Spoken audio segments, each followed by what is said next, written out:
Hello guys, welcome back to my YouTube channel. So today we'll be making abacha, which is an Igbo delicacy made from cassava.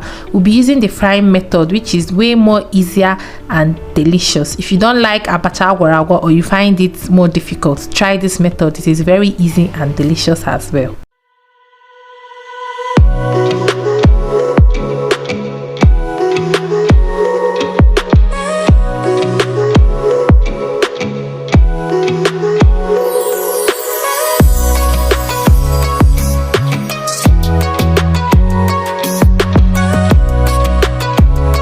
In here I have my dried abacha and then some crayfish and prawns, some sliced onions and Ogiri Igbo. Then I have my roasted pepper and Ehuru. This is how it looks like before roasting it, and then the Ehuru also before I opened it and also roasted it in open flames. Then I now blended everything together. Then I have my salt and seasoning cubes. I have my palm oil.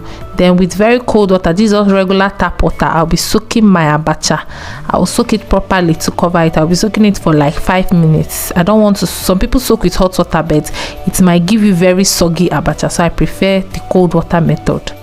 So next I will be roasting the crayfish and prawns in a dry pot, so it will be more fragrant and flavorful. Once that is done, I'll transfer it to a bowl and then add some palm oil to my pot. I'll add that, and once the oil has heated up a bit, I'll go ahead now and add my sliced onions. I will be frying that till it is fragrant and a bit translucent. This is just where we build all the flavors. So once that has fried, I'll go ahead now and add the crayfish and prawns I roasted earlier. I'll stir everything in and allow it to fry a bit to give its own flavor. Then I'll go in and add some seasoning cubes and also some salt. I'll fry everything together and add my Ehuru and roasted pepper. I'll stir everything to combine thoroughly and then add my Ukpaka, which is made from castor bean seed. Some people also call it Ugba. I will add that in and then add my Ogiri Igbo also, and then dissolve it into the palm oil paste, like dissolve it with the palm oil. And once I'm done, our abacha base is ready and we are just left with adding abacha. So here is my already soaked and drained abacha. I'll be adding it and then we'll gradually mix everything in together.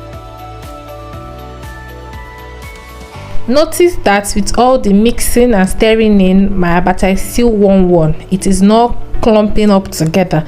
This is the benefit of soaking for a very short time with cold water.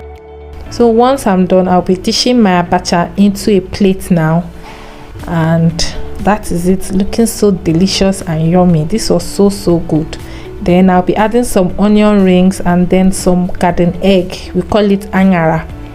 And then I'll be adding some Anyara leaves as well, the vegetable. And then I'll be having this abacha with some fried mackerel fish. So this is our abacha. I hope you enjoyed this video and you give it a try. This is a very simple recipe that you should try. See you in my next one. Bye.